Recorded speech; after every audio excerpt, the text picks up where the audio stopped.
பணத்துக்காக தனக்கு பிடிக்காத வேலைய கூட அட்வர்டைஸ்மெண்ட்ல நடிச்ச பிரபலங்கள் யாரெல்லாம் தெரியுமா?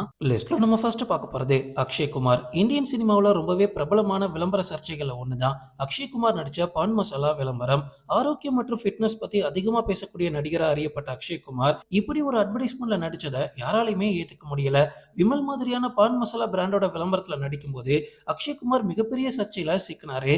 ஆனா அவரோட இன்டர்வியூலாம் பார்த்தா உடம்பை எப்படி ஆரோக்கியமா வச்சுக்கணும் அப்படின்னு அதிகமா அட்வைஸ் கொடுப்பாரு. அப்படிப்பட்ட அட்வைஸ கொடுக்கிற நீங்க இந்த மாதிரி பொருளை எப்படி விளம்பரப்படுத்துவீங்க அப்படின்னு அக்ஷய்குமார கழுவி ஊத்துனாங்க. இதுக்காக அவர் பொது இடத்துல மன்னிப்பும் கேட்டிருந்தாரு. ஆனா இந்த பான் மசாலா விளம்பரத்துக்காக அக்ஷய்குமார் சில கோடிகள்ல சம்பளம் வாங்கியிருந்தாரு. லிஸ்ட்ல நம்ம அடுத்து பார்க்க போறது சூர்யா மற்றும் கார்த்தி. சூர்யாவும் சரி கார்த்தியும் சரி ஒரு பிரபலமான காஃபி பவுடர் அட்வர்டைஸ்மெண்ட்ல நடிச்சிருப்பாங்க. அந்த அட்வர்டைஸ்மெண்ட் வர செம ஹிட். சரி இதுல என்ன பிரச்சனை அப்படின்னு கேட்டீங்கன்னா, சூர்யாவும் கார்த்தியும் காஃபி குடிக்கிற பழக்கமே கிடையாது. அவங்க குடிக்க மாட்டாங்க. ஆனா நம்மள ஃபோர்ஸ் பண்ணி குடிக்க வைப்பாங்க.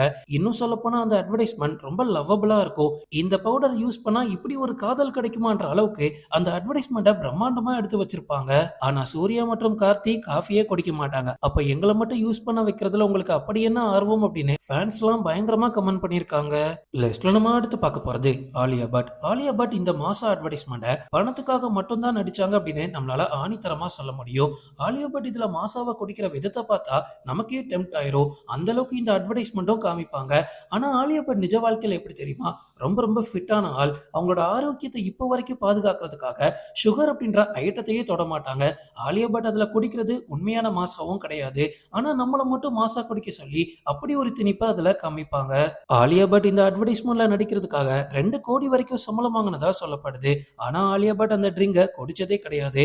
லிஸ்ட்ல நம்ம அடுத்து பார்க்க போறது மகேஷ் பாபு. ஒரு காலத்துல நிறத்தை வச்சு அழகு அளவிடக்கூடிய ஃபேர்னஸ் கிரீமோட விளம்பரங்கள் அதிகமா வரும். எந்த ஒரு சேனலை எடுத்து பார்த்தாலும் இந்த ஃபேர்னஸ் கிரீமோட அட்வர்டைஸ்மெண்ட் மட்டும் கண்டினியூஸா ஓடிட்டு இருக்கும். அதுல இது வரைக்கும் எக்கச்சக்க பிரபலங்கள் நடிச்சு நிறைய சர்ச்சைகள்ல சிக்கியிருக்காங்க. நிறைய நடிகர்கள் மேல இருந்த மரியாதையே இதனால போயிருக்கு. அதுல ஒண்ணுதான் மகேஷ் பாபு பண்ண இந்த ஃபேர்னஸ் கிரீம். காலப்போக்கில் சமூகத்தோட பார்வையும் மாறிடுச்சு. வெள்ளையா இருந்தாதான் அழகா அப்படின்ற ஒரு கேள்வியும் எழுந்திருக்கு.